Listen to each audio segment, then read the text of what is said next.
I'm Kate from Pupil Slicer and you're watching rockflesh.com.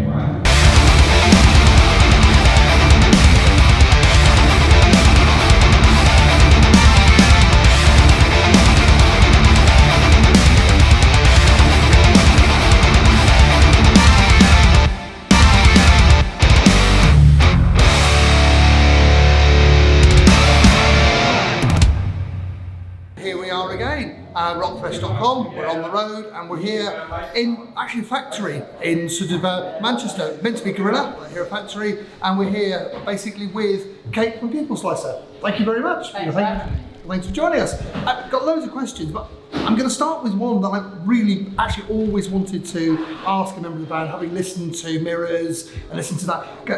I've seen you loads of times.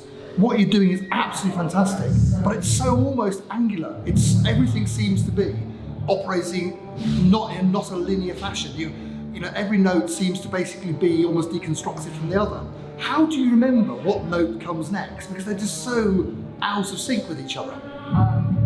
Just how I wrote the song. I think that's a different question for other people in the band, because they have to learn things that I'm like, this sounds cool. To me, it's like sort of the idea is like a whole thing in itself. It's not like a set of notes. It's more like instead of remembering this, then this, then this note, it's like this little chunk is like just like a little doodle-doo is like that's a thing, and it only goes that one way.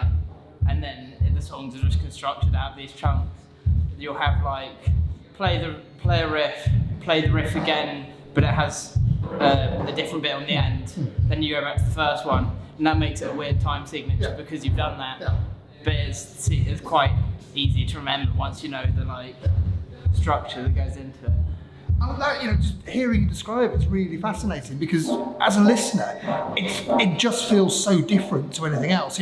I remember Mirrors coming out, and I'm on the sort of Damnation Found Grand Group like you are, and it was like almost Chinese whispers as people went, "Have you heard this album? Have you heard this album?" It's absolutely fantastic. When it blew up like that, were you expecting that? Not at all. We were thinking like a couple of our mates would listen to it, and so it's kind of been crazy. Like we even got a label. They got released. We've been able to do a tour. We hadn't done a tour ever before the album came out, and it's been a lot of sort of blown up quicker than we can catch up to ourselves. It's like getting used to like the gradual build. There hasn't really been that. It's just sort of been like, okay, you're playing with Godflesh now 4 months into playing shows, and Royal Tomasi is our first tour, and there's like main support, not even opening band when we've never done a tour before. It's like, and that was the real thing. It broke up during that time, or when that happened. So it was almost people were getting to know you through the record rather than live. And I remember, work chat about there was a load of sort of pressure on Gavin saying, "Oh, you've got to get them to play Damnation because we just want to hear what it's like." Was it weird? Because it must be very weird. It was happening in that time, which was almost like unlike anything else.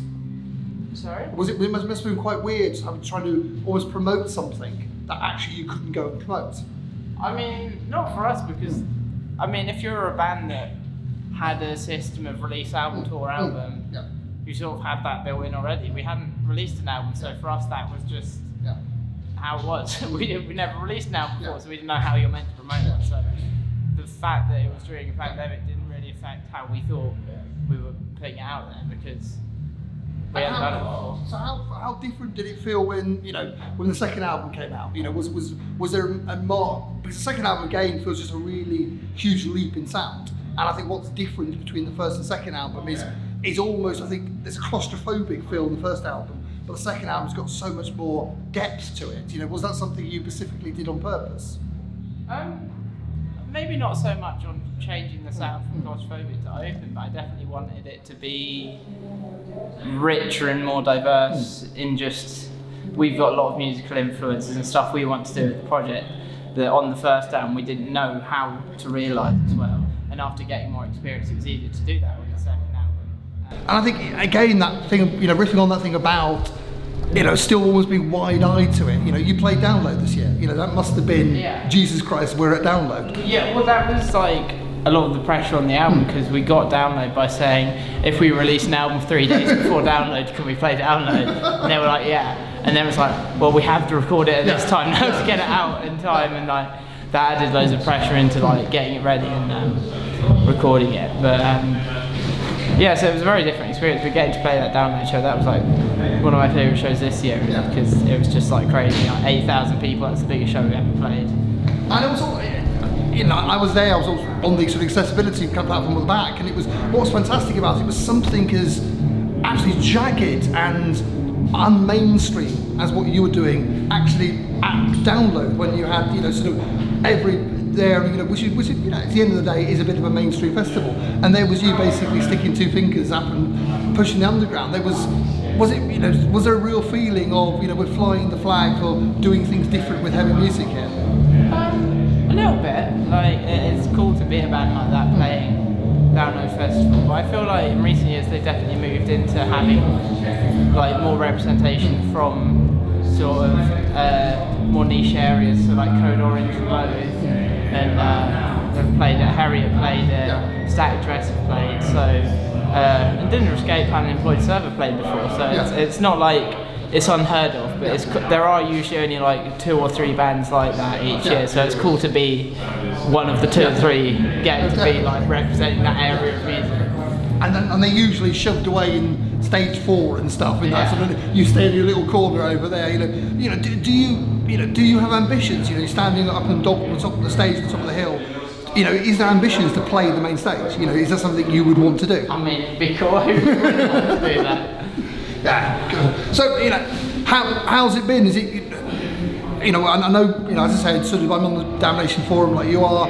You know, I know you're a fan of this music. You know, are you getting cynical yet, or is this still feeling exciting every day? You know, the fact you're out with Employed to Serve, you know, this week and stuff. I mean, it's been a lot to take in. It's sort of hard to like keep up with being like.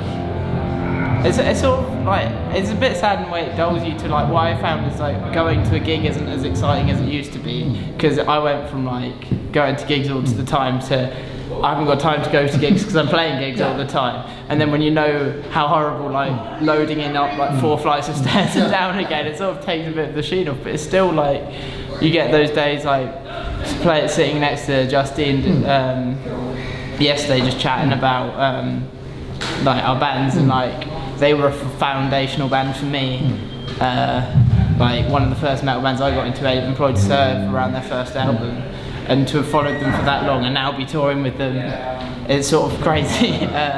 So yeah, there's definitely like, while it's pretty soul crushing some of the aspects of touring, there's still other stuff that's like amazing, and it's really cool to be out with Employed to Serve going off. Well, and, you know, Boris earlier this year, that was really cool as well. So, are you working to any sort of timetable or plan, or is it still basically let's see what happens now, or do you feel you'll be getting, you know, more constructed as a band, going, oh, we're going to tour this for the next 6 months, and then we're going to do another album, and getting into those cycles we talked about before? Not yet. I mean, I'm very like, I write when I write, and I'm less sort of. I don't think I'd be able to work under the conditions of this needs to be written by this point. So it's sort of like, you know, hopefully there'll be another album at some point in the future. We just need to get you signed up for Download Main Stage and put that as the sort of the cut-off. Yeah, exactly. Yeah. That's how I got the last album finished. So. we will basically send that to Andy Copley. If Cam's watching, or Andy. Yeah, definitely. You know, Main Stage next year. That'll get me to write another one. So how the show's been? You know, so it's. Unlike you, I'm a great Employed to Serve fan. You know, it's brilliant to actually see them. You know, the cycle of this album then seems to have taken forever, because the album came out 2 years ago. This is basically the Conquering Tour, but they didn't want to call it that because the album came out like 2 years ago. But they just haven't had a chance to tour it. So how's it been? How's the audience been? How's the experience been? Yeah, it's been really cool. The audience has been really cool. It's cool to play with Employed to Serve. Like, this is probably. I mean, this is only like our second big UK tour. We did the Rolo Tomasi one last year, and then we did like 4 days with Ithaca, 2 days with End, but then this is 11 days again with Employed to Serve. So it's really cool to be on like, I guess, our second proper UK tour. We're getting people every night being like, I saw you 2 years ago at this place now, and I'm like, we've only been playing for that long anyway. Like there was someone yesterday who was like, yeah, I was at that first show you did after the pandemic, and I'm like, that was like the first show we played in 2 years, and then they waited until now to come see us again. But it's really cool, and it's also really nice getting feedback about the progression. So like at the start of the year, we've only been playing Blossom material since March, so it took a little bit to sort of work out how to translate that live with all the layers and stuff.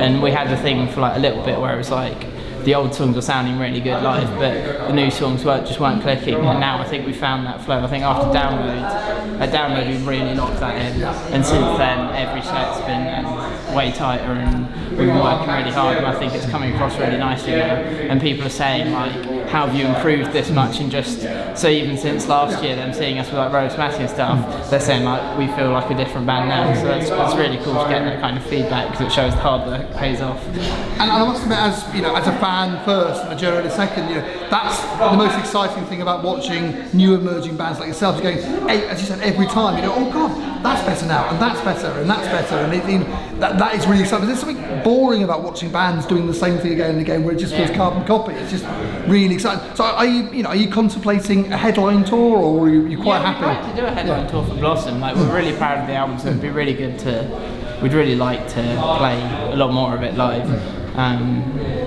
because we're only playing like a 22-minute set on this tour. And then besides that, the last thing we did was like the Rolo big tour, so we haven't really done some long sets in London or anything like that. So it'd be really cool to at least see. Like, I've got no idea how many fans we've got, like who'd come, how many people would come, which makes it hard to like judge how we're doing. If you're like, how many people would come to see us in London, like 50, 100, 150? I probably would go with the 500 to 600. I think it's definitely a. I go back to that buzz that happened around Mirrors. It was just absolutely fantastic.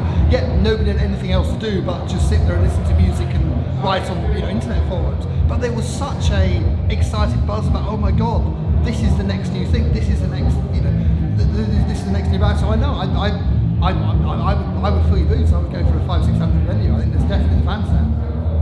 And I'm going to curtail this because I know you've got other things to do.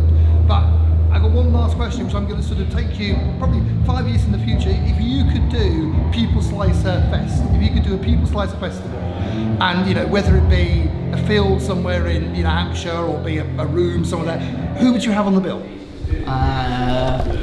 The Prodigy, 9 Inch Nails, Botch, set back now, Converge, Code Orange, Loathe, Harriet, Employed Serve, Ithaca, Health, Callous Cowboys. We've got so many friends in bands, it would just probably be all our mates. And then like Trent Reznor. Our mates and Trent Reznor. There we go. And then we can all hang out, and I'll force him to hang out with us. Definitely, that's the part I wait to happen. Kate, it's been an absolute honour. Thank you very much. Really looking forward to this evening. Thank you. Cheers.